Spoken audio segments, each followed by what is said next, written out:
হযরত ওমর বললেন, কার কার কাছে গেছেন?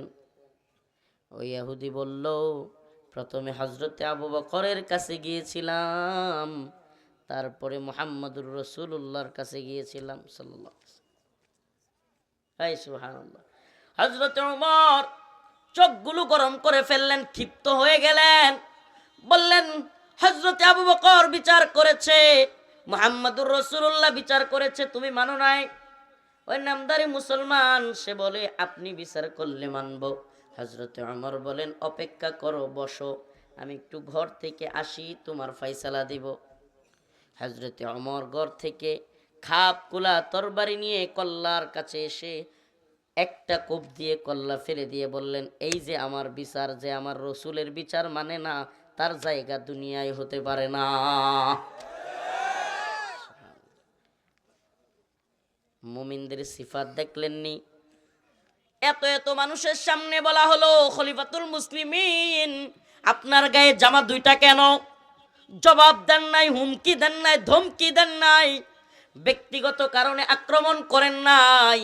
কিন্তু যখনই রসুলের বিরুদ্ধে কেউ দাঁড়ায় গেছে, রসুলের বিচার ফাইসালা মানে নাই, সাথে সাথে তার তরবারি চলছে। সুবহানাল্লাহ। হযরত আবু বকর রাদিয়াল্লাহু আনহু, যার ব্যাপারে বলা হয় আরহাম উম্মতি বি উম্মতি আবু বকর, সকল খতিবগণ জুমার খুতবা এটা বলে, বলে কি বলে না? এত রহমওয়ালা দরদওয়ালা সাহাবী। একদিন একজন আয়া বলতেছে, ইয়া রাসূলুল্লাহ, আমারে তো আবু বকরে মারছে। আল্লাহর রাসূল কয়, এটা হইতেই পারে না। সুবহানাল্লাহ। আবু বকর তোমার মারছে, এটা হইতে পারে না। আবু বকর আমার কত দরদওয়ালা সাহাবী। হযরতে আবু বকরকে ডাকলেন, আল্লাহর রাসূল প্রশ্ন করলেন, ইয়া আবু বকর, ও কি বলতেছে, ওকে নাকি আপনি মারছেন? হযরতে আবু বকর বললেন, ইয়া রাসূলুল্লাহ, কথা সত্য। সুবহানাল্লাহ। কেন মারছেন? কই যে আমার আল্লাহরে ফকির বইলা গালি দিছে, আল্লাহকে ফকির বলে গালি দিছে, সহ্য করেন নাই, মাইরা বসছেন। হযরতে ওমর আল্লাহর নবীর বিচার মানে নাই, সহ্য করেন নাই, মাইরা বসছেন। কিন্তু নিজেদের জন্য হযরতে আবু বকরের চাইতে নরম কোনো মানুষ নাই। এত নরম মানুষ, এত রহমওয়ালা মানুষ, কিন্তু আল্লাহ এবং তার রাসূলকে নিয়ে সাহাবায়ে কেরাম কিছু বললে সহ্য করতেন না। সুবহানাল্লাহ। মুহাম্মদ বিন মাসলামা রাদিয়াল্লাহু আনহু, আল্লাহর নবী একদিন সাহাবায়ে কেরাম সবাইকে ডাকলেন, হে আমার সাহাবারা, কাব বিন আশরাফ নামে এক ব্যক্তি আমাকে নিয়ে কটূক্তি করে, গালাগাল করে, সে আমার বিরুদ্ধে কবিতা বানায়, তার দুইটা কাজের মহিলা রাখছে, নাউজুবিল্লাহ, নর্তকী রাখছে, তাদেরকে দিয়া আমার বিরুদ্ধে গান গাওয়ায়, আর ওই গানের ভাষায় ভাষায় আমার বিরুদ্ধে গালিগালাজ করে। তোমাদের মধ্যে কে আছো কাব বিন আশরাফকে হত্যা করবে? এত দামরা সাইজের ছিল কাব বিন আশরাফ। হাদিসের ভাষ্য অনুযায়ী আল্লাহ 4-5 জনের বডি একজনের ছিল, এই কাব বিন আশরাফের, ইহুদিদের বড় নেতা। মুহাম্মদ বিন মাসলামা দাঁড়ায় গেলেন, ইয়া রাসূলুল্লাহ, তুহিব্বু আন তাকতুলাহু, আপনি কি পছন্দ করেন আমি কাব বিন আশরাফকে হত্যা করব? রাসূল সাল্লাল্লাহু আলাইহি সাল্লাম বললেন, হ্যাঁ। দেখেন না মুমিনের সিফাত, সুবহানাল্লাহ। মুহাম্মদ বিন মাসলামা বলেন, ইয়া রাসূলুল্লাহ, আমার একটু অনুমতি দেন, আমি একটু গল্প করব তার সাথে, বানায়া বানায়া গল্প করব, মিল দিব, খাতির খাতির। মারার আগে হের যেহেতু সাইজ এত মোটা, এটারে যুদ্ধ করে মারা কঠিন হইব, কঠিন। সুবহানাল্লাহ। সাহাবায়ে কেরামের সিফতটা একটু দেখেন না, গুণাগুণ, মুমিন বান্দা, মুমিনের সিফাত, সুবহানাল্লাহ, কতই না সুন্দর তাদের আচরণ। কিন্তু ওই যে ডাক্তারের মতো, ডাক্তারের ঘটনা শুনেন না, রুগী যখন যায়, ভালো ডাক্তার যারা, তারা প্রথমে আসসালামু আলাইকুম, কেমন আছেন ভাই, শরীরটা ভালো, এইভাবে যখন একজন ডাক্তার সুন্দর করে সালাম দিয়ে মুচকি হাসি দেয়, রুগীর শরীর তখনই কিছুটা ভালো লাগে। কিন্তু যখন ডাক্তার শুনে ওই রুগীর শরীরের মধ্যে ক্যান্সার, কথা কন না, ওই রুগীর শরীরে ক্যান্সার, তখন কিন্তু ডাক্তার মুচকি হাসি দেয় না, তখন ডাক্তার ছুরি কাছি যাই লাগে, ক্যান্সার করে গলা কাটা লাগুক আর পেট কাটা লাগুক, অপারেশন করে। ঠিক কি ঠিক না? মুমিনের আচরণের ভূমিকাও ডাক্তারের মতো। আমরা যেমন গারে হাত দিতে জানি, মাথায় হাত বোলাতে জানি, আমার নবীকে কেউ কটূক্তি করলে, ইসলামের বিরুদ্ধে গেলে, রাসূলের বিরুদ্ধে গেলে, মান সাব্বা নাবিয়ান ফাকতুলু, আল্লাহর নবীকে গালি দিলে তার শাস্তি ওয়াজিবুল কতল, কল্লা থেকে তার গারকে আলাদা করে দেয়া হবে। এটা মুমিনদের সিফাত। মুহাম্মদ বিন মাসলামা রাদিয়াল্লাহু আনহু আল্লাহর নবীর কাছে বললেন, ইয়া রাসূলুল্লাহ, আমারে অনুমতি দেন, আমি তার সাথে একটু গল্প করব। বানাইয়া সিনাইয়া গল্প কইরা মিল দিব, কারণ এটা যে ফাড়ার ফুফাড়া, যেই সাইজ, এটারে মারুন যেত না, না হইলে। ইয়া রাসূলুল্লাহ, আমাকে অনুমতি দেন। আল্লাহ রাসূল বললেন, অনুমতি দেয়া হলো। এই কোনো গল্প করতেছি না, হাদিসের কথা, হাদিসের কথা। আল্লাহ রসুল বললেন, অনুমতি দেয়া হলো।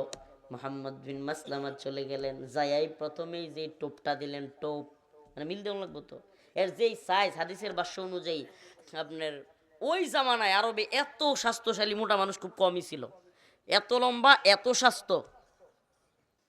মুহাম্মদ বিন মাসলামা গিয়া প্রথমেই যে টোপটা দিলেন, যুদ্ধের কৌশল, যুদ্ধে কৌশল অবলম্বন করা কি জায়েজ, যুদ্ধে কৌশল অবলম্বন করা জায়েজ। যুদ্ধে আপনি সব সত্য বইলা প্রতিপক্ষরে জানাইয়া দিয়ে আপনি যুদ্ধ করতে পারবেন না, কৌশল অবলম্বন করতে হবে। মুহাম্মদ বিন মাসলামা রাদিয়াল্লাহু আনহু প্রথমেই গিয়া বললেন, কাব, আমরা তো মুহাম্মদ রে নিয়ে বড় জ্বালায় আছি, নাউজুবিল্লাহ। সাদাকা দিতে দিতে, যাকাত দিতে দিতে জীবন শেষ। হ্যাঁ, কাব খুব খুশি হয়েছে, আগেই কইছিলাম না, আগেই কইছিলাম না। কাব খুব খুশি হয়েছে, কাব বিন আশরাফ, আগেই তো বলছিলাম। হ্যাঁ, আমরা তো জাকাত দিতে দিতে আমাদের সব টাকা পয়সা শেষ, একটু মিল দিছে, মিল দিয়া কয়, তাইলে আমগরে কিছু সদকা দেও, কি কয়, কর্জা দেও, কিছু জিনিস, তোমার কাছ থেকে কিছু জিনিসপত্র আমারে দাও। কাব বিন আশরাফ কয়, দিতে পারি, কিন্তু কি বন্ধক রাখবা? মুহাম্মদ বিন মাসলামা বললেন, কি বন্ধক রাখতে চাও? কাব বিন আশরাফ কয়, তোমার বউরে বন্ধক দিয়া যাও। চিন্তা করছেন কারবারটা? মুহাম্মদ বিন মাসলামা বললেন, তোমার যেই সাইজ, আমার বউরে দেয়া যাবে না বন্ধক, বাদ। কয়, তাইলে কি দিবা? মুহাম্মদ বিন মাসলামা বললেন, আমি আমার অস্ত্রগুলো, ডাল তলোয়ারগুলো জমা দিতে পারি, এগুলো জমা দিয়ে কিছু নিব, তারপরে আবার এগুলো নিয়ে যাব। কাব বিন আশরাফ রাজি হয়ে গেল। মুহাম্মদ বিন মাসলামা রাদিয়াল্লাহু আনহু তাকে এই কথা বলে বললেন, তুমি যে জিনিস দিবা একলা তো নিতে পারবো না, আরো 2 জন লাগবে। বুঝছেন না বুদ্ধিটা? তোরে সাইজ করবো তো একলা পারতাম না, আরো 2 জন নিয়ে আসি খারাপ। বললেন, তুমি যে জিনিসপত্র আমাকে দিবা এগুলো নিতে আরো লোক লাগবে, নিয়ে আসতে গেলেন। মুহাম্মদ বিন মাসলামা আরো 2 জনকে নিয়ে ফিরলেন। ফেরার পর নতুন আরেকটা টোপ দিলেন। টোপটা কি? মুহাম্মদ বিন মাসলামা বললেন, কাব, তোমার মাথায় কি সুগন্ধি ব্যবহার করেছো? তোমার চুল থেকে এত সুন্দর সুঘ্রাণ আসতেছে। শুনছেন নি ফাম? কাব বিন আশরাফ খুব খুশি হয়ে গেছে, খুশি হয়ে একেবারে গদগদ হয়ে গেছে। এবার মুহাম্মদ বিন মাসলামা বললেন, কাব, তোমার মাথার চুলের গ্রান একটু নেওয়ার জন্য তোমার মাথাটাকে আগায় দিবা? তোমার চুলের গ্রানটা একটু নিতাম, একটু মাথাটা আগায় দাও না। কাব বিন আশরাফ খুব খুশি হয়ে গেছে, এত পাম দিলে কি মানুষ টিকতে পারে? আর মোটা তাজা মানুষের পাম দিলে আরো ফুলে। কোয়ার সাথে সাথে, বলার সাথে সাথে কাব বিন আশরাফ তার মাথাটা আগায়া দিলেন। মুহাম্মদ বিন মাসলামা আল্লাহু আকবার বলে এইভাবে কল্লাটার মধ্যে পাঞ্জা দিয়া দইরা ওই 2টারে বললেন, কল্লা বরাবর মার। সুবহানাল্লাহ কন্যা। কাব বিন আশরাফ জমিনের মধ্যে শুয়া লুটে ফুটে গেলেন। কাব বিন আশরাফের বাহিনী আসতে আসতে মুহাম্মদ বিন মাসলামা এবং তার সাথীরা ফুরুত। সুবহানাল্লাহ। কাব বিন আশরাফের বাড়িতে গিয়া কাবকে সাইজ করে চলে আসলেন। ইহুদিদের এত বড় নেতার কল্লা নাই। ইহুদিদের লোকেরা আসতে আসতে কাব বিন আশরাফকে রেখে মুহাম্মদ বিন মাসলামা রাদিয়াল্লাহু আনহু তার সাথীদেরকে নিয়ে চলে আসলেন আল্লাহর নবীর কাছে সাল্লাল্লাহু আলাইহি ওয়াসাল্লামকে। যখন এই কাহিনী সুন্দর করে বললেন, আল্লাহর নবী হাসা দিলেন। সুবহানাল্লাহ। এমন ভাবে হাসলেন, আল্লাহর নবী হাসতেন মুচকি হাসি, মুচকি হাসতেন।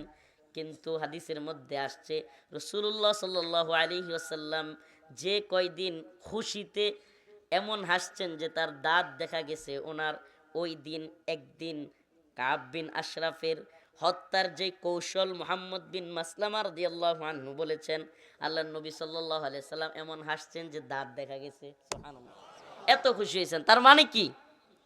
মুমিনের সিফাত হবে কি? আশিদ্দাউ আলাল কুফার রুহামাউ বাইনাহুম। কাফেরদের ব্যাপারে শক্ত, আর মুমিনের ব্যাপারে নরম। এক ভাই অপর ভাই, বলেন না টঙ্গীর ইজতিমা ময়দানে যে দুই পক্ষ গেল, আমাদের পক্ষ উলামায়ে কেরামের পক্ষ কিংবা যারা অন্য পক্ষ, সত্যি করে বলবেন উলামায়ে কেরাম আছেন এখানে, আওয়ামরা যারা আছেন, কোন পক্ষকে কি আপনি কাফের বলবেন? বলেন না কাফের বলবেন? তাইলে আল্লাহ পাক বলেছেন, আল্লাহর রাসূল বলেছেন, কোন মুসলমান আরেক মুসলমানের জান মাল ইজ্জত সম্মান রক্ত সবকিছু হারাম। সবকিছু কি? এক মুসলমান ভাইয়ের জন্য আরেক মুসলমানের জান মাল ইজ্জত সম্মান রক্ত সব কি? কোন দলিলে আপনি গিয়া আপনার ভাইয়ের মাথায় আঘাত করলেন? এটা কোন দলিল পাইলেন? আপনার শাইখ যা বলেছে তাই ঠিক, আপনার আমির যা বলেছে তাই ঠিক, আপনার পীর যা বলেছে তাই ঠিক। এই অবস্থান থেকে বের হয়ে আসতে হবে।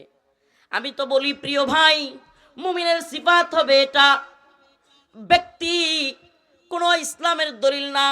আমরা যারা মুমিন, আল্লাহকে ভালোবাসি, আল্লাহর প্রতি ঈমান এনেছি, আল্লাহর রাসূলের প্রতি ঈমান এনেছি, আমাদের অবস্থান হবে এমন, আমি আমার শাইখকে মানি, আমি আমার বক্তাকে, আমার প্রিয় বক্তা প্রিয় মুফাসসির আমার প্রিয় পীর, আমি সবাইকে মানি যদি আল্লাহ এবং তার কোরআন হাদিস অনুযায়ী চলে। ব্যক্তি ইসলামের দলিল না। ব্যক্তি কি না? ইসলামের দলিল না। ইসলামের দলিল কি? কথা কয় না। ইসলামের দলিল কোরআন সুন্নাহ। সুবহানাল্লাহ। কোরআন সুন্নাহ অনুযায়ী যদি কেউ কথা বলে আমি মানি, যেটা কোরআন সুন্নাহর ভিতরে নাই আমি সেটা মানি না। এটা ইসলামের দলিল, এটাই। قد أفلح المؤمنون। এতক্ষণ কথা বললাম সফল মুমিনদের ব্যাপারে। এবার সফল মুমিনের যেই সিফাতগুলো আল্লাহ বর্ণনা করেছেন সেগুলো বলি। আল্লাযীনা হুম ফি সালাতিহিম খাশিউন, আল্লাযীনা হুম ফি সালাতিহিম খাশিউন। মুমিনের সিফাত হলো, মুমিনের গুণাবলী হলো, মুমিন খুশু খুজুর সাথে বিনয়ের সাথে নামাজ পড়ে। সুবহানাল্লাহ, বলেন না। বিনয়ের সাথে মুমিন কি করে? খুশু খুজুর সাথে একাগ্র চিত্তে মুমিন নামাজ পড়ে। সুবহানাল্লাহ ওয়া বিহামদিহি। প্রিয় ভাইরা আমার, কারাগার থেকে বের হয়ে আমি আগে আমার লাইফে এত বেশি নামাজ নিয়ে আলোচনা করি নাই। কারাগার থেকে বের হওয়ার পরে যেই পরিমাণে নামাজ নিয়ে ইন্নাল হামদুলিল্লাহ নাহমাদুহু ওয়া নাস্তাঈনুহু ওয়া নাস্তাগফিরুহু ওয়া নু'মিনু বিহি ওয়া নাতাওয়াক্কালু আলাইহি ওয়া নাউযু বিল্লাহি মিন শুরুরি আনফুসিনা ওয়া মিন সাইয়্যাতি আ'মালিনা মান ইয়াহদিহিল্লাহু ফালা মুদিল্লা লাহু ওয়া মান ইউদ্লিল ফালা হাদিয়া লাহু ونشهد أن لا إله إلا الله وحده لا شريك له أما بعد فأعوذ بالله من الشيطان الرجيم بسم الله الرحمن الرحيم قد أفلح المؤمنون الذين هم في صلاتهم خاشعون والذين هم عن اللغو معرضون والذين هم للزكاة فاعلون والذين هم لفروجهم حافظون إلا على أزواجهم أو ما ملكت أيمانهم فإنهم غير ملومين صدق الله مولانا العظيم وصدق رسوله النبي الكريم ونحن على ذلك من الشاهدين والشاكرين والحمد لله رب العالمين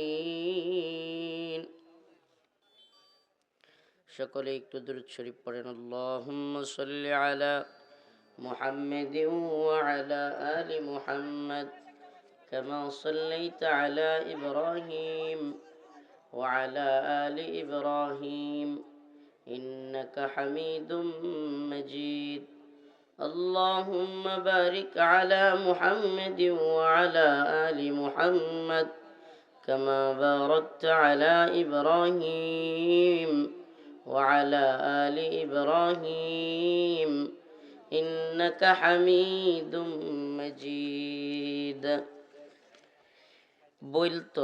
বেলতল দারুন নেজাত কওমি মহিলা মাদ্রাসা মহেশকুরা নান্দাইল ময়মনসিংহ এর উদ্যোগে আয়োজিত আজকের এই তৃতীয় বার্ষিক ইসলামী মহাসম্মেলনের সম্মানিত উলামায়ে কেরাম, মুরব্বিয়ানে আযম, প্রিয় যুবক ভাইরা, স্নেহের ছোট ভাইরা, পর্দানিশীন শ্রদ্ধেয়া মা ও বোনেরা, আল্লাহ রাব্বুল আলামিনের দরবারে অসংখ্য অগণিত শুকরিয়া যে মহান রব্বুল আলামিন আপনাকে আমাকে কোরআন সুন্নাহ থেকে কিছু কথা বলবার এবং শুনবার তৌফিক দান করেছেন। সেজন্য অন্তরের অন্তঃস্থল থেকে কালিমাতুশ শুকর আদায় করে স্বতঃস্ফূর্ত আওয়াজ করে বলি আলহামদুলিল্লাহ। আরো জোরে আওয়াজ করে বলি আলহামদুলিল্লাহ। প্রিয় উপস্থিতি, মুমিনের সফলতা, নামাজ এবং মুমিনের সফলতার কয়েকটা গুণাবলী, আজকে এইসব বিষয়ে কথা বলবো। মুমিনের সফলতার পথ কি? মুমিন কোন পথে সফল হতে পারে? মুমিনের সফল মুমিনদের গুণাবলীগুলো কি কি জানা দরকার আছে না নাই? সফল মুমিন দুনিয়াতে 1,00,000 টাকা বেতনের চাকরি করা, 6 ডিজিট, 6টা ডিজিট। 1,00,000 হইতে কয়টা সংখ্যা লাগে? 6টা। 6 ডিজিটের চাকরি, কোটি টাকার বাড়ি, লক্ষ লক্ষ টাকা দামের গাড়ি, সুন্দরী নারী থাকাই কি সফলতা? এ নান্দাইলে শহরে একটা নিজস্ব ঘর বাড়ি থাকা, এটা কি সফলতা? ময়মনসিংহ জেলা শহরে থাকলে এটা তো কোনো কথাই নাই, আমার চেয়ে বড় সফল ব্যক্তি আছে। আর যদি মহেশকুরা,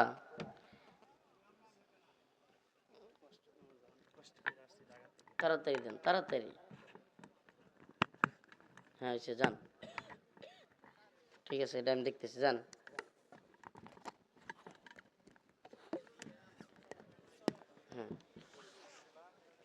মহেশকুরা এলাকার নাম না এটা?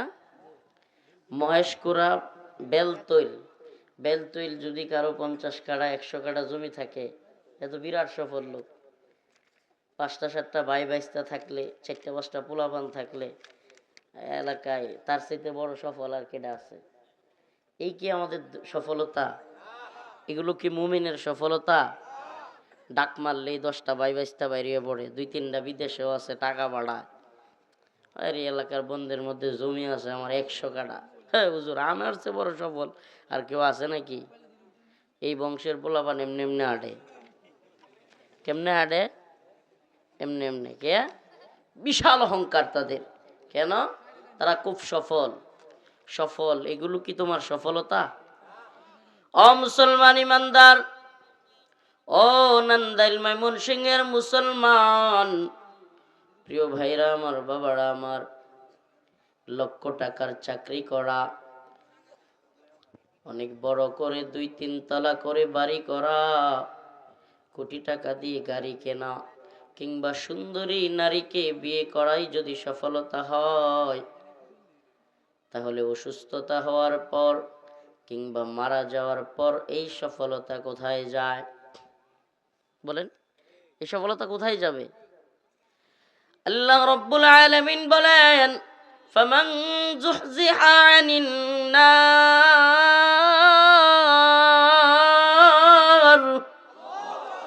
ওয়া উদখিলাল জান্নাতা ফাকাদ ফাজ ওয়া মাল হায়াতুদ দুনিয়া ইল্লা মাতাউল গুরুর।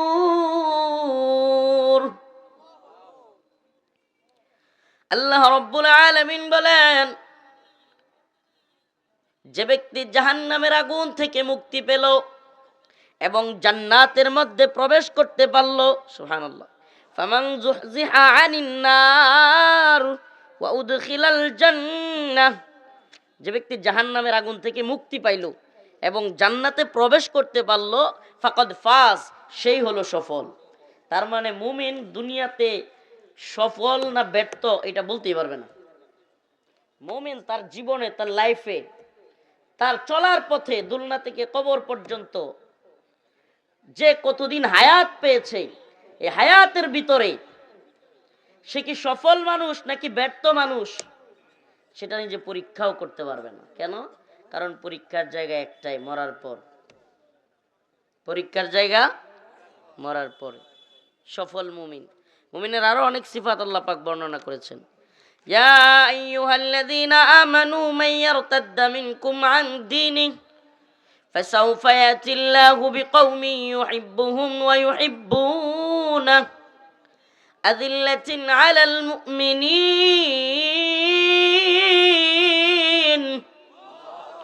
আইজ্জাতিন আলাল কাফিরিন ইউজাহিদুনা ফি সাবিলিল্লাহ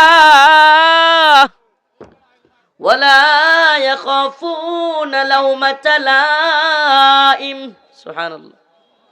আল্লাহ পাক মুমিনের গুণাবলী বর্ণনা করতে গিয়া বলেন, যদি কেউ দিন ত্যাগ করে, দিন থেকে চলে যায়, এই দিন থেকে, ইসলাম থেকে মুখ ফিরিয়ে নেয়, আল্লাহ বলেন, মাইয়ারতাদ্দা ইয়া আইয়ুহাল্লাযীনা আমানু মাইয়ারতাদ্দা মিনকুম আন দীনিহি ফাসাউফা ইয়াতিল্লাহু বিকওম, আমি তাদের পরিবর্তে আরেকটা জাতিকে তৈরি করব, সুবহানাল্লাহ, ইউহিব্বুহুম ওয়া ইউহিব্বুনাহু, যাদেরকে আমি আল্লাহ ভালোবাসবো আর তারাও আমাকে ভালোবাসবে, সুবহানাল্লাহ, আযিল্লাতিন আলাল মুমিনিন আইজ্জাতিন আলাল কাফিরিন, তারা মুমিনদের ব্যাপারে নমনীয় হবে, কাফেরদের ব্যাপারে শক্ত হবে, সুবহানাল্লাহ।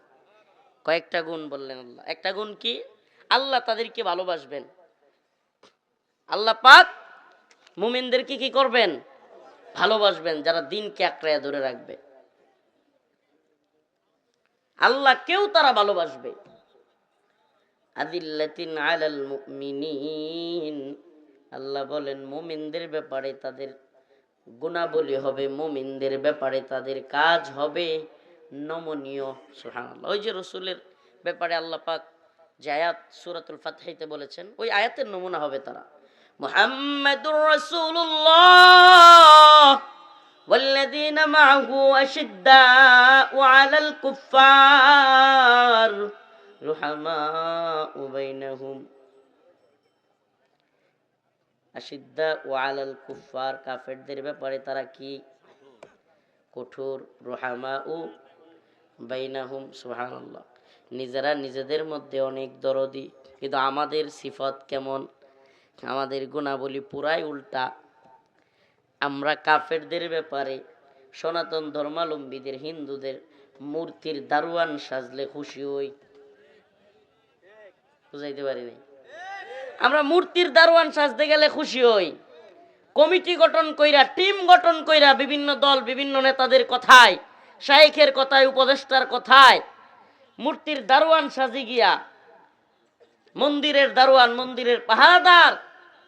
কাফেরদের ব্যাপারে আমরা এত উদার, আর মুমিন ভাইদের একটা ছোট্ট থেকে ছোট্ট কোনো কথা এদিক সেদিক হলেই ঠাস করে এমন ভাবে থাবা দেই, এমন কি টঙ্গীর ইজতেমা ময়দানে রাতের ৩টা ৪টায় অন্য মুমিন ভাইকে গিয়া মাথায় বাড়ি দিয়া মেরে ফেলতেও দ্বিধা করি না। আমাদের সিফাত, আমাদের গুণাবলী যেমন সাহাবায়ে কেরামের পুরা উল্টা। আমাদের চিন্তা ভাবনা, আমাদের কাজগুলো সাহাবীদের পুরা উল্টা। সাহাবায়ে কেরাম ছিলেন আশিদ্দাউ আলাল কুফফার রুহামাউ বাইনাহুম। তারা নিজেদের ব্যাপারে কত নমনীয় ছিলেন, সুবহানাল্লাহ। হযরতে ওমর খুতবা দিচ্ছেন মসজিদে নববীতে। এমন সময় তখন হযরতে ওমর আবু বকর রাদিয়াল্লাহু আনহু চলে গেছেন, তিনি খলিফাতুল মুসলিমিন। এক লোক দাঁড়ায়া হযরতে ওমরের দিকে আঙ্গুল তুলে বলতেছে, ওমর তোমার গায়ে জামা 2টা কেন? বিষয়টা না বল, একটু আগ থেকে না বললে বুঝবেন না।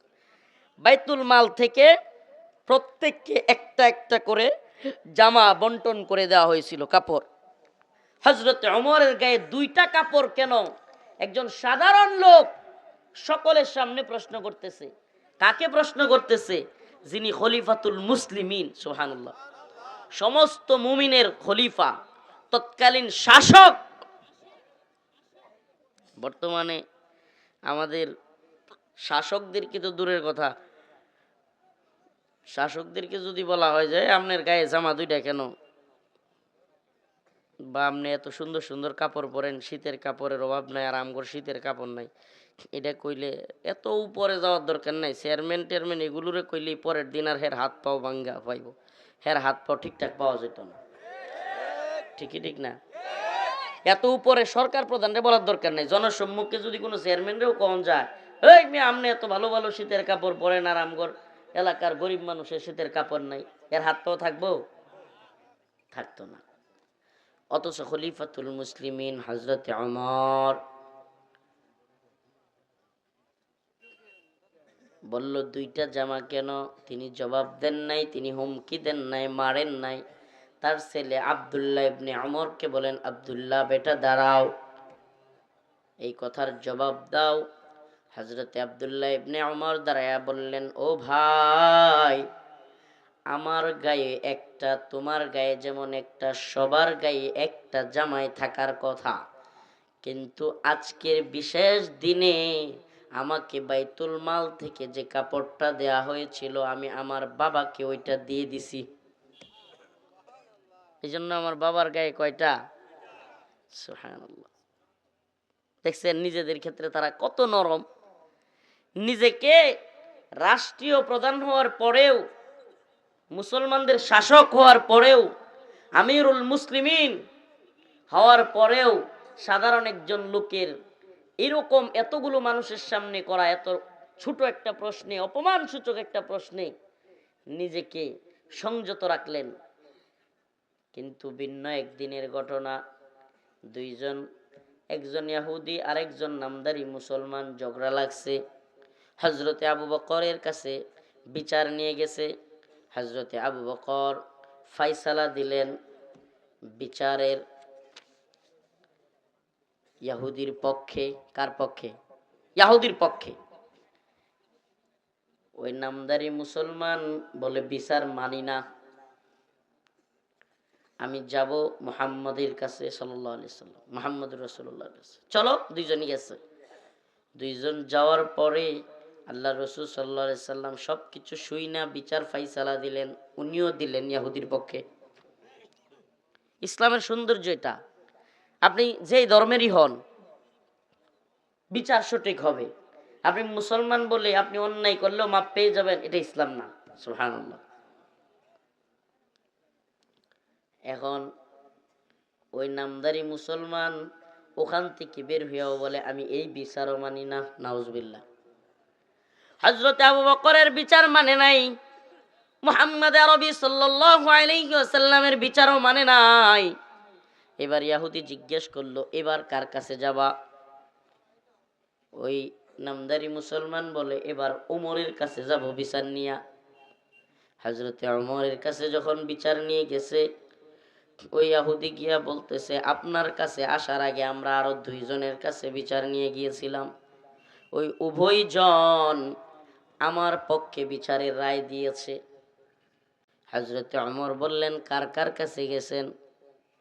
ওই ইহুদি বলল, প্রথমে হযরতে আবু বকরের কাছে গিয়েছিলাম, তারপরে মুহাম্মদুর রাসূলুল্লাহর কাছে গিয়েছিলাম সাল্লাল্লাহু আলাইহি ওয়াসাল্লাম। সুবহানাল্লাহ। হযরতে ওমর চোখগুলো গরম করে ফেললেন, ক্ষিপ্ত হয়ে গেলেন, বললেন, হযরতে আবু বকর বিচার করেছে, মুহাম্মদুর রাসূলুল্লাহ বিচার করেছে, তুমি মানো নাই? ওই নামধারী মুসলমান সে বলে, আপনি বিচার করলে মানবো। হযরতে ওমর বলেন, অপেক্ষা করো, বসো, আমি একটু ঘর থেকে আসি, তোমার ফয়সালা দিব। হযরতে ওমর ঘর থেকে খাপ কুলা তরবারি নিয়ে কল্লার কাছে এসে একটা কোপ দিয়ে কল্লা ফেলে দিয়ে বললেন, এই যে আমার বিচার, যে আমার রসুলের বিচার মানে না, তার জায়গা দুনিয়ায় হতে পারে না। মুমিনদের সিফাত দেখলেননি? এত এত মানুষের সামনে বলা হলো, খলিফাতুল মুসলিমিন আপনার গায়ে জামা দুইটা কেন? জবাব দেন নাই, হুমকি দেন নাই, ধমকি দেন নাই, ব্যক্তিগত কারণে আক্রমণ করেন নাই।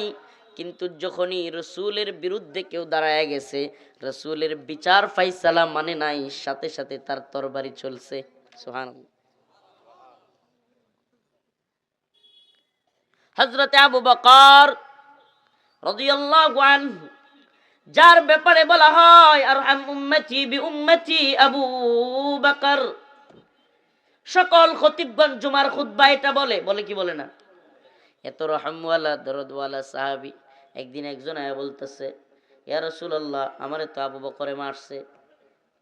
আল্লাহর রাসূল কয়, এটা হইতেই পারে না। সুবহানাল্লাহ। আবু বকর তোমারে মারছে, এটা হইতে পারে না। আবু বকর আমার কত দরদওয়ালা সাহাবী।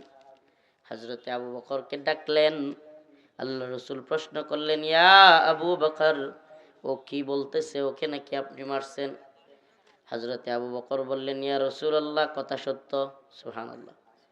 কেন মারছেন? কই যে আমার আল্লাহরে ফকির বইলা গালি দিছে, আল্লাহকে ফকির বলে গালি দিছে, সহ্য করেন নাই, মাইরা বসছেন। হযরতে ওমর আল্লাহর নবীর বিচার মানে নাই, সহ্য করেন নাই, মাইরা বসছেন। কিন্তু নিজেদের জন্য হযরতে আবু বকরের চাইতে নরম কোনো মানুষ নাই। এত নরম মানুষ, এত রহমওয়ালা মানুষ, কিন্তু আল্লাহ এবং তার রাসূলকে নিয়ে সাহাবায়ে কেরাম কিছু বললে সহ্য করতেন না। সুবহানাল্লাহ। মুহাম্মদ বিন মাসলামা রাদিয়াল্লাহু আনহু, আল্লাহর নবী একদিন সাহাবায়ে কেরাম সবাইকে ডাকলেন, হে আমার সাহাবারা, কাব বিন আশরাফ নামে এক ব্যক্তি আমাকে নিয়ে কটূক্তি করে, গালাগাল করে, সে আমার বিরুদ্ধে কবিতা বানায়, তার দুইটা কাজের মহিলা রাখছে, নাউজুবিল্লাহ, নর্তকী রাখছে, তাদেরকে দিয়া আমার বিরুদ্ধে গান গাওয়ায়, আর ওই গানের ভাষায় ভাষায় আমার বিরুদ্ধে গালিগালাজ করে। তোমাদের মধ্যে কে আছো কাব বিন আশরাফকে হত্যা করবে? এত দামরা সাইজের ছিল কাব বিন আশরাফ। হাদিসের ভাষ্য অনুযায়ী আল্লাহ 4-5 জনের বডি একজনের ছিল, এই কাব বিন আশরাফের, ইহুদিদের বড় নেতা।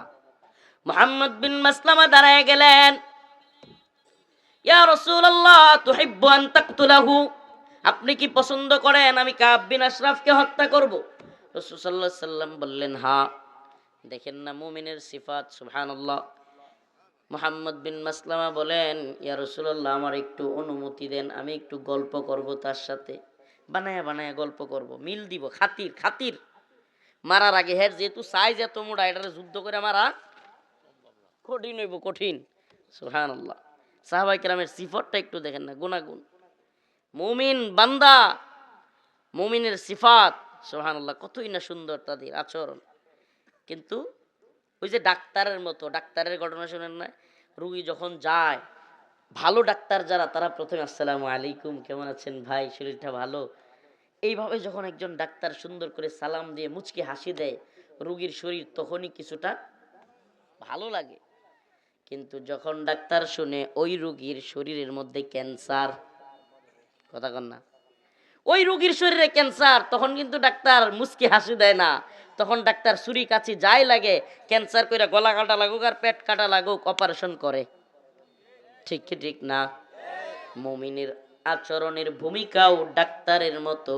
আমরা যেমন গারে হাত দিতে জানি, মাথায় হাত বোলাতে জানি, আমার নবীকে কেউ কটূক্তি করলে, ইসলামের বিরুদ্ধে গেলে, রাসূলের বিরুদ্ধে গেলে, মান সাব্বা নাবিয়ান ফাকতুলু, আল্লাহর নবীকে গালি দিলে তার শাস্তি ওয়াজিবুল কতল, কল্লা থেকে তার গারকে আলাদা করে দেয়া হবে। এটা মুমিনদের সিফাত। মুহাম্মদ বিন মাসলামা রাদিয়াল্লাহু আনহু আল্লাহর নবীর কাছে বললেন, ইয়া রাসূলুল্লাহ, আমারে অনুমতি দেন, আমি তার সাথে একটু গল্প করব, বানাইয়া সিনাইয়া গল্প কইরা মিল দিব, কারণ এটা যে ফাড়ার ফুফাড়া, যেই সাইজ, এটারে মারুন যেত না, না হইলে। ইয়া রাসূলুল্লাহ, আমাকে অনুমতি দেন। আল্লাহ রাসূল বললেন, অনুমতি দেয়া হলো। এই কোনো গল্প করতেছি না, হাদিসের কথা, হাদিসের কথা। আল্লাহ রসুল বললেন, অনুমতি দেয়া হলো। মুহাম্মদ বিন মাসলামা চলে গেলেন, যাই প্রথমেই যে টোপটা দিলেন, টোপ মানে মিল দেওয়া লাগবো তো, এর যেই সাইজ, হাদিসের ভাষ্য অনুযায়ী আপনার ওই জামানায় আরবে এত স্বাস্থ্যশালী মোটা মানুষ খুব কমই ছিল, এত লম্বা, এত স্বাস্থ্য। মুহাম্মদ বিন মাসলামা গিয়া প্রথমেই যে টোপটা দিলেন, যুদ্ধের কৌশল, যুদ্ধে কৌশল অবলম্বন করা কি জায়েজ, যুদ্ধে কৌশল অবলম্বন করা জায়েজ। যুদ্ধে আপনি সব সত্য বইলা প্রতিপক্ষরে জানাইয়া দিয়ে আপনি যুদ্ধ করতে পারবেন না, কৌশল অবলম্বন করতে হবে। মুহাম্মদ বিন মাসলামা রাদিয়াল্লাহু আনহু প্রথমেই গিয়া বললেন, কাব, আমরা তো মুহাম্মদ রে নিয়ে বড় জ্বালায় আছি, নাউজুবিল্লাহ। সাদাকা দিতে দিতে, যাকাত দিতে দিতে জীবন শেষ। হ্যাঁ, কাব খুব খুশি হয়েছে, আগেই কইছিলাম না, আগেই কইছিলাম না। কাব খুব খুশি হয়েছে, কাব বিন আশরাফ, আগেই তো বলছিলাম। হ্যাঁ, আমরা তো যাকাত দিতে দিতে আমাদের সব টাকা পয়সা শেষ, একটু মিল দিছে, মিল দিয়া কয়, তাইলে আমগরে কিছু সদকা দেও, কি কয়, কর্জা দেও, কিছু জিনিস, তোমার কাছ থেকে কিছু জিনিসপত্র আমারে দাও। কাব বিন আশরাফ কয়, দিতে পারি, কিন্তু কি বন্ধক রাখবা? মুহাম্মদ বিন মাসলামা বললেন, কি বন্ধক রাখতে চাও? কাব বিন আশরাফ কয়, তোমার বউরে বন্ধক দিয়া যাও। চিন্তা করছেন কারবারটা? মুহাম্মদ বিন মাসলামা বললেন, তোমার যেই সাইজ, আমার বউরে দেয়া যাবে না বন্ধক, বাদ। তাইলে কি দিবা? মুহাম্মদ বিন মাসলামা বললেন, আমি আমার অস্ত্রগুলো, ডাল তলোয়ারগুলো জমা দিতে পারি, এগুলো জমা দিয়ে কিছু নিব, তারপরে আবার এগুলো নিয়ে যাব। কাব বিন আশরাফ রাজি হয়ে গেল। মুহাম্মদ বিন মাসলামা রাদিয়াল্লাহু আনহু তাকে এই কথা বলে বললেন, তুমি যে জিনিস দিবা একলা তো নিতে পারবো না, আরো দুইজন লাগবে। বুঝছেন না বুদ্ধিটা? তোরে সাইজ করবো তো একলা পারতাম না, আরো দুইজন নিয়ে আসি খারাপ। বললেন, তুমি যে জিনিসপত্র আমাকে দিবা এগুলো নিতে আরো লোক লাগবে, নিয়ে আসতে গেলেন। মুহাম্মদ বিন মাসলামা আরো দুইজনকে নিয়ে ফিরলেন। ফেরার পর নতুন আরেকটা টোপ দিলেন। টোপটা কি? মুহাম্মদ বিন মাসলামা বললেন, কাব, তোমার মাথায় কি সুগন্ধি ব্যবহার করেছো? তোমার চুল থেকে এত সুন্দর সুঘ্রাণ আসতেছে। শুনছেন নি ফাম? কাব বিন আশরাফ খুব খুশি হয়ে গেছে, খুশি হয়ে একেবারে গদগদ হয়ে গেছে। এবার মুহাম্মদ বিন মাসলামা বললেন, কাব, তোমার মাথার চুলের গ্রান একটু নেওয়ার জন্য তোমার মাথাটাকে আগায় দিবা? তোমার চুলের গ্রানটা একটু নিতাম, একটু মাথাটা আগায় দাও না। কাব বিন আশরাফ খুব খুশি হয়ে গেছে, এত পাম দিলে কি মানুষ টিকতে পারে? আর মুড়া তাজা মানুষের পাম দিলে আরো ফুলে। কোয়ার সাথে সাথে, বলার সাথে সাথে কাব বিন আশরাফ তার মাথাটা আগায়া দিলেন। মুহাম্মদ বিন মাসলামা আল্লাহু আকবার বলে এইভাবে কল্লাটার মধ্যে পাঞ্জা দিয়া দইরা ওই দুইটারে বললেন, কল্লা বরাবর মার। সুবহানাল্লাহ কন্যা। কাব বিন আশরাফ জমিনের মধ্যে শুয়া লুটে ফুটে গেলেন। কাব বিন আশরাফের বাহিনী আসতে আসতে মুহাম্মদ বিন মাসলামা এবং তার সাথীরা ফুরুত। সুবহানাল্লাহ। কাব বিন আশরাফের বাড়িতে গিয়া কাবকে সাইজ করে চলে আসলেন। ইহুদিদের এত বড় নেতার কল্লা নাই। ইহুদিদের লোকেরা আসতে আসতে কাব বিন আশরাফকে রেখে মুহাম্মদ বিন মাসলামা রাদিয়াল্লাহু আনহু তার সাথীদেরকে নিয়ে চলে আসলেন আল্লাহর নবীর কাছে সাল্লাল্লাহু আলাইহি ওয়াসাল্লামকে। যখন এই কাহিনী সুন্দর করে বললেন, আল্লাহর নবী হাসা দিলেন। সুবহানাল্লাহ। এমন ভাবে হাসলেন, আল্লাহর নবী হাসতেন মুচকি হাসি, মুচকি হাসতেন। কিন্তু হাদিসের মধ্যে আসছে রাসূলুল্লাহ সাল্লাল্লাহু আলাইহি ওয়াসাল্লাম যে কয়দিন খুশিতে এমন হাসছেন যে তার দাঁত দেখা গেছে, ওনার ওই দিন একদিন কাব বিন আশরাফের হত্যার যে কৌশল মুহাম্মদ বিন মাসলামা রাদিয়াল্লাহু আনহু বলেছেন, আল্লাহর নবী সাল্লাল্লাহু আলাইহি সাল্লাম এমন হাসছেন যে দাঁত দেখা গেছে। সুবহানাল্লাহ, এত খুশি হয়েছেন। তার মানে কি? মুমিনের সিফাত হবে কি? আশিদ্দাউ আলাল কুফার রুহামাউ বাইনাহুম। কাফেরদের ব্যাপারে শক্ত, আর মুমিনের ব্যাপারে নরম। এক ভাই অপর ভাই, বলেন না টঙ্গীর ইজতিমা ময়দানে যে দুই পক্ষ গেল, আমাদের পক্ষ উলামায়ে কেরামের পক্ষ কিংবা যারা অন্য পক্ষ, সত্যি করে বলবেন উলামায়ে কেরাম আছেন এখানে, আওয়ামরা যারা আছেন, কোন পক্ষকে কি আপনি কাফের বলবেন? বলেন না কাফের বলবেন? তাইলে আল্লাহ পাক বলেছেন, আল্লাহর রাসূল বলেছেন, কোন মুসলমান আরেক মুসলমানের জান মাল ইজ্জত সম্মান রক্ত সবকিছু হারাম। সবকিছু কি? এক মুসলমান ভাইয়ের জন্য আরেক মুসলমানের জান মাল ইজ্জত সম্মান রক্ত সব কি? কোন দলিলে আপনি গিয়া আপনার ভাইয়ের মাথায় আঘাত করলেন? এটা কোন দলিল পাইলেন?